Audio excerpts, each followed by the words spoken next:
Welcome back once again to my channel.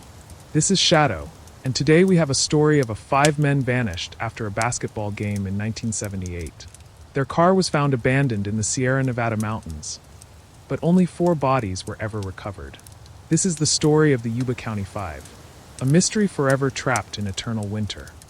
Get yourself ready, and don't forget, if you enjoyed the story, show us your support and stay tuned for upcoming tales. And with no further ado, let's get into it.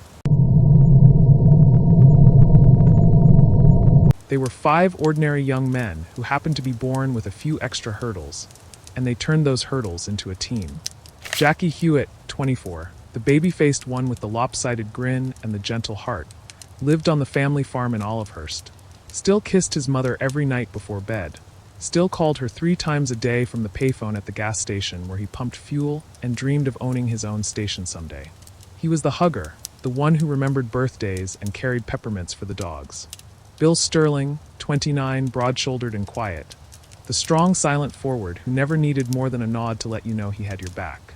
He lived with his parents in Marysville, spent his days fishing the Feather River or fixing radios in the garage, spoke so softly you had to lean in to hear him, but when he did speak, the words carried weight.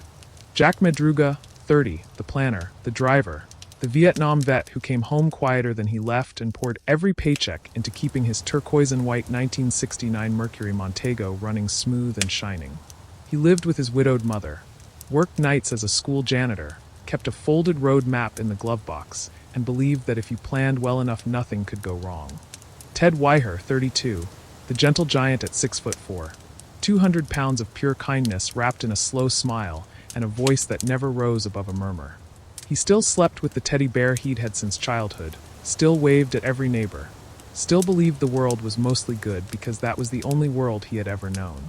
Gary Mathias, 25, the sharpest and the darkest of the 5, the Army veteran who had come home from Germany with schizophrenia rattling in his skull and had wrestled it into something he could live with, 1 pill twice a day, and the basketball court where the noise in his head finally quieted. He was the unofficial captain, the one who organized practices, settled arguments, made the others laugh when the world felt too heavy. He still carried the scar from the night he lost control years earlier, but his family swore those days were behind him. They called themselves the Gateway Gators, a ragtag basketball team for adults with intellectual disabilities or mental illnesses who just wanted to play the game like everybody else. They practiced at the vocational center in Yuba City, wore green and white jerseys with their names stitched crooked on the back, and on Friday nights they drove Jack's Montego to whatever game they could find, 5 friends chasing the same simple joy. On February 24th, 1978, they dressed in those jerseys one last time, kissed their mothers, climbed into the car, and disappeared into a night that has never let them go. The last night any of them were seen alive began the way most of their Friday nights did. Jack Madruga's turquoise and white 1969 Mercury Montego rolled down Pass Road in Marysville just after 4:30. Radio playing low, 5 young men crammed inside, wearing their Gateway Gators jerseys like armor against the ordinary world. Jackie Hewitt sat in the back left, knees bouncing, already talking about the Special Olympics tournament tomorrow. Bill Sterling took the middle, quiet as always, arms folded across his broad chest. Ted Weiher filled the right side, 6'4" frame folded awkwardly, smiling at nothing in particular. Gary Mathias rode shotgun, the one with the quickest laugh and the darkest history, tapping the dash in time with the music. Jack Madruga drove, the way he always did, because the car was his and he liked things orderly. They left Yuba City under a pale winter sun, Highway 99 stretching north like a promise. 50 miles, 1 hour, a college basketball game none of them had ever seen in person.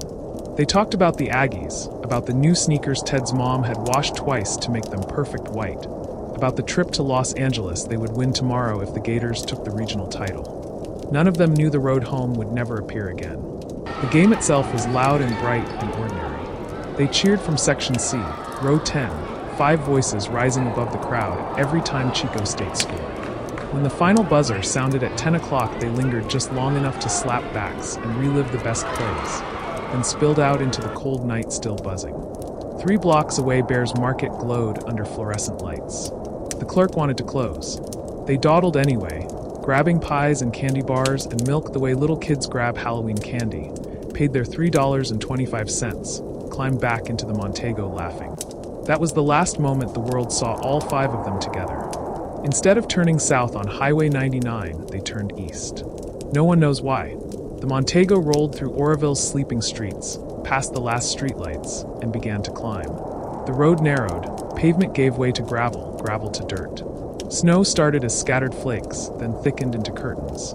By 11:30 the temperature had dropped into the low 20s and the mercury was laboring up the Oroville-Quincy Road, a Forest Service track that twisted higher into the Plumas National Forest with every mile. Somewhere around 11:45 Joseph Shans, a Stockton businessman checking on a family cabin, pushed his stalled Volkswagen through the snow and felt his chest seize.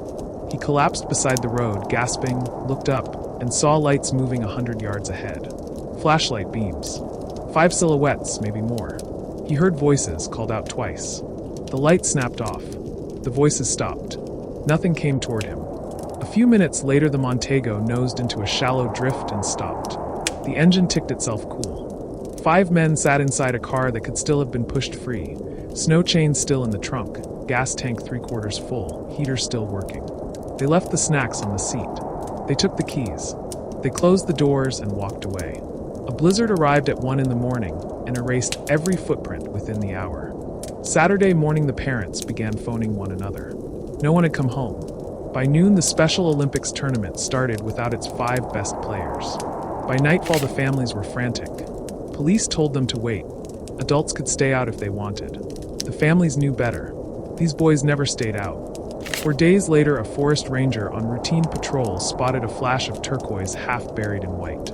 The Montego sat exactly where it had stopped, windows frosted shut, no tracks leading in or out.